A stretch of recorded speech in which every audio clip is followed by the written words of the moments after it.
জীবনের এত বড় একটা কাজ করতে গিয়ে প্রথমবারের মতন যে এত বড় একটা ধাক্কা খাবো কখনো বুঝতেই পারিনি।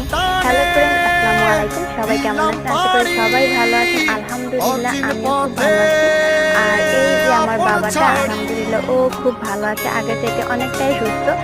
আর ওকে ছাড়া তো কোথাও যাইতেই পারি না। এই বাড়িতে আসলে যেখানে যে আম্মু ও মানে ও আম্মুর ছাড়া কিচ্ছু বোঝে না, ইংরেজি কথা। আর পিছনে যে দেখতেছেন এই যে আমার একটা ভাইয়া, ওরে নিয়ে যাইতেছে, ভাইয়াকে নিয়ে। আর ভাইয়া সবকিছু মেনটেন করতে, তাই ভাইয়াকে নিয়ে যাইতেছে যাতে কোনো অসুবিধা না হয়। তো আমরা বাসা থেকে রওনা দিয়ে দিয়েছি, আমি, ভাইয়া, আম্মু আর আমার কলিজার বাবাটা। বাসা থেকে বের হয়ে